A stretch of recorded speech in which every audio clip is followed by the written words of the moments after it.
যাক, তোমাকে একটা কথা বলা হয়নি মা, আজ ঋষি আসছে। কে? ঋষি আসছে?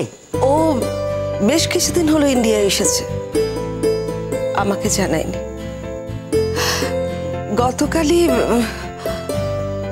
জানিয়েছে যে ও কলকাতায় আসছে, আর আমি অনেক করে বলাতে ও আমার কাছে আসতে রাজি হয়েছে। যে কোনো সময় এসে যাবে। তাই নাকি? এ তো খুব ভালো খবর। চেষ্টা করো ছেলের মন থেকে তোমাকে যেন দূরে সরে যেতে না হয়। আমি আর বেশি দিন বাঁচব না। মরার আগে আমি শুধু এটাই দেখে যেতে চাই যে আমার সন্তান নিজের জীবনটাকে গুছিয়ে নিতে শিখেছে, অন্তত তার ছেলের সঙ্গে সম্পর্কটা ভালো হয়েছে। তাহলে মা হয়ে শান্তিতে অন্তত চোখ বুঝতে পারবো। আর দেখলে তো সবাই কিন্তু সবাইকার সংসার গুছিয়ে নিয়েছে। আপন ভালো একটা পাগলেও বুঝে। তুমিও চেষ্টা করো ঋষির বাবার সঙ্গে সম্পর্কটা ভালো রাখতে। সত্যি কথা বলতে কি, তার তো কোনো দোষ ছিল না। আবার আবার তুমি এসব কথা তুলছো কেন মা? অতীতের কথা শুনলে আমার মাথায় আগুন চলে যায়। আমার আরো অনেক কিছু মনে পড়ে। আমার সন্তান, আমার সংসার কার জন্য ভেঙেছে মা? তুমি তো জানো কার জন্য ভেঙেছে। অথচ সে দিব্যি তার বউকে নিয়ে সুখে আছে, আর আমি উঞ্চবৃত্তি করে যাচ্ছি। তোমার বাড়িতে আছি বলে আমায় তোমার কথা শুনতে হয়। অথচ সব কার জন্য ভেবে করা, কার জন্য করা? কেন আমি সেদিন চলে এসেছিলাম সংসার ছেড়ে? কে আমাকে আশ্বাস দিয়েছিল? তারা কোনো কথা রাখেনি। অথচ তুমি আমার এগেনস্টে তাদের সঙ্গে কথা বলো। আমার ভেতর অনেক জ্বালা আছে মা, অনেক জ্বালা। এ কথা আমি কাউকে বোঝাতে পারবো না কোনোদিন। এই তো আমার ছেলে ইন্ডিয়া এসেছে, এতদিন বাদে কলকাতায় আসছে, এতদিন বাদে তার সে ইচ্ছে হলো। এতদিন কিন্তু তার সে ইচ্ছেটুকু হয়নি। এই তো আমার পাওনা। আর আরেকজনকে দেখো, বউ ছেলে মেয়ে নিয়ে দিব্যি মশগুল আছে, আর আমি তার সুখী জীবন তছনছ করে দিতে চাইবো না। অন্যকে দোষ দেওয়ার আগে নিজে কি করছো, নিজে কি করেছো সেটা একবার ভেবে দেখেছো? তোমার ছেলে যে ফোন করে তোমার খোঁজ খবর নেবে, দেশে এলে তোমার কাছে ছুটে আসবে, সেই ছেলের জন্য তুমি কি করেছো? ওইটুকু একটা দুধের শিশুকে তার বাবার কাছে ছেড়ে দিয়ে তুমি চলে এলে। তুমি ছেলেটাকে নিয়ে আসতে পারতে। তখন তুমি দীপের প্রেমে এত অন্ধ হয়ে গেছিলে যে তোমার ছেলের কথাও তোমার মনে পড়েনি। তাহলে তুমি কি করে আশা করো যে সেই ছেলে তোমাকে সব দেবে? অন্য সন্তানরা তার মায়ের জন্য যা করে, এই সন্তানও তোমার জন্য তাই করবে? শোনো লেখা, সংসার জীবন আমারও সুখের ছিল না। আমিও তোমার বাবার সঙ্গে থাকতে পারিনি। আমি কিন্তু আমার সন্তানকে ছেড়ে কোথাও যাইনি। যখন সংসার ছেড়েছি, আমার সন্তানকে আমি নিয়ে এসেছি, তোমাকে আমি নিয়ে এসেছি। কত কষ্ট, কত লড়াই করেছি তোমাকে সঙ্গে নিয়ে। একবার যদি ফিরে তাকাও তোমার ছোটবেলার দিনগুলোর দিকে, তাহলে নিশ্চয় তোমার মনে পড়বে। তুমি ঠিক করে বলো তো লেখা, তুমি তোমার মাকে কোনোদিন বসতে দেখেছো? ঘরে বাইরে কাজের ক্ষেত্রে কত কাজ করেছি, কিভাবে সামাল দিয়েছি, আর কেউ না জানো, তুমি তো দেখেছো, তুমি তো জানো। আমার তো তোমার সম্পর্কে কোনো অভিযোগ নেই মা, শুধু একটাই অভিযোগ,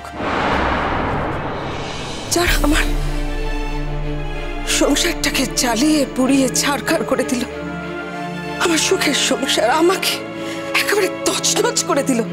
তুমি তাদের হয়ে কথা বলবে কেন? আমি তাদের হয়ে বলছি না, তুমি একটা অন্যায় চক্রের সঙ্গে জড়িয়ে যাচ্ছিলে। যে দিককে তুমি প্রাণের চেয়েও বেশি ভালোবাসো, তাকে তুমি নিঃস্ব করতে চেয়েছিলে। ওই অংশুর সঙ্গে চক্রান্ত করে ওই মধুশ্রীর সাথে হাত মিলিয়ে আমার মেয়েকে আমি অত নিচে নামতে দিতে পারি না। তাই আমি চেয়েছিলাম ওই চক্র থেকে তুমি বেরিয়ে আসো। আমি তোমাকে অনেক বুঝিয়েছিলাম লেখা, কিন্তু আমার কথা তুমি শোনোনি।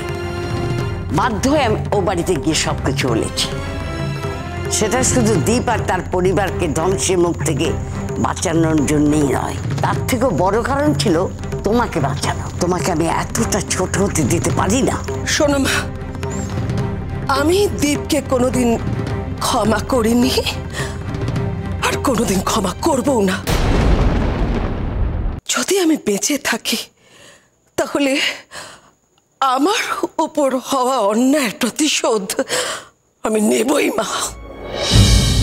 কিভাবে নেব আমি জানি না মা, তবে এটুকু ঠিক, ঈশ্বর ঠিক আমায় পথ বলে দেবেন। দীপ আমার সঙ্গে প্রতারণা করেছে, দীপ আমার সঙ্গে অন্যায় করেছে, দীপ আমাকে অস্বীকার করেছে, দীপ আমাকে ছেঁড়া কাগজের মতো ছুঁড়ে ফেলে দিয়েছে। দীপ ওর বউয়ের সামনে আমায় অপমান করেছে। এসব আমি ভুলিনি মা, ভুলিনি। দীপের উপর প্রতিশোধ নিতে না পারে ও ছেলের উপর নেব। ওর ছেলেও তো আমাকে কম অপমান করেনি।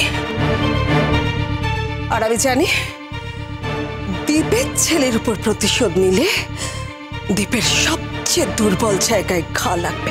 লেখা, এতদিন বাদে তোমার ছেলে ফিরে আসছে, তুমি তোমার ছেলের কথা না ভেবে অন্য ছেলের কথা ভাবছো কেন? দেখো লেখা, পৃথিবীতে দান কখনো অপুরাণ থাকে না।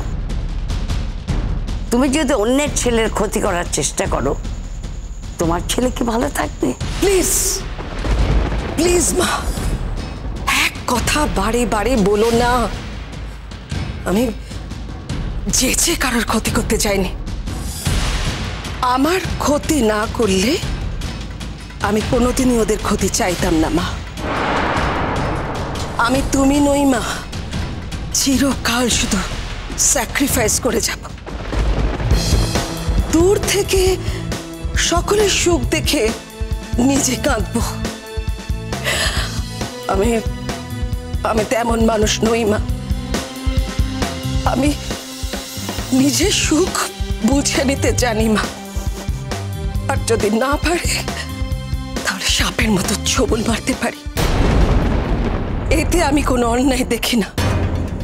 দীপ যদি আমাকে কথা না দিত, যদি আমাকে কোনো প্রতিশ্রুতি না দিত, তাহলে আমি কথা বলতাম না। দীপ যদি আমার সংসারটা না ভাঙত তাহলে কিন্তু এত কথা উঠত না। দীপের জন্য আমার সর্বস্ব গেছে, সর্বস্ব। তাই তুমি যাই বলো না কেন মা, দীপকে আমি কিছুতেই ক্ষমা করতে পারবো না। ওই তো বেল বাজছে। রেখা, যাও যাও, দাদুভাই এসছে বোধহয়। এখন কি আর চিনতে পারবো? কত বড়ই না হয়ে গেছে। লেখা, আমার ঘরে কিন্তু আগে এনো। মা, ঋষি এসেছে মা, তুমি ঠিকই বলেছিলে। কই দেখি দেখি। ও দাদুভাই, তুমি আমার কাছে আগে এসো।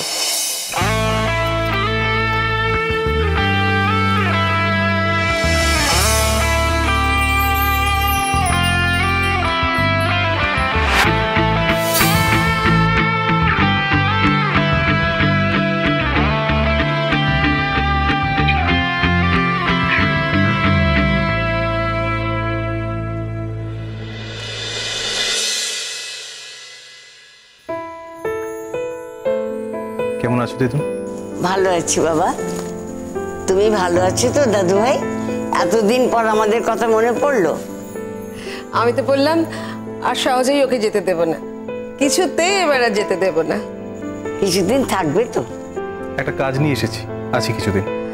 আমি শুনছিলাম কি একটা মুভি নাকি বানাবি, বিদেশ থেকে তো ওসব নিয়ে লেখাপড়াও করে এসেছিস, সেই কাজেই এসেছিস বুঝি ঋষি? হ্যাঁ, সেই কাজেই এসেছি। তবে আমার বিষয়টা অভিনয় নয়, আমার বিষয়টা পরিচালনা। আমি কলকাতার মাটিতে দাঁড়িয়ে একটা ছবি পরিচালনা করতে চাই, আর নিজে বুঝে নিতে চাই যে চ্যাটার্জি প্রোডাকশনসই কলকাতার শেষ কথা কিনা।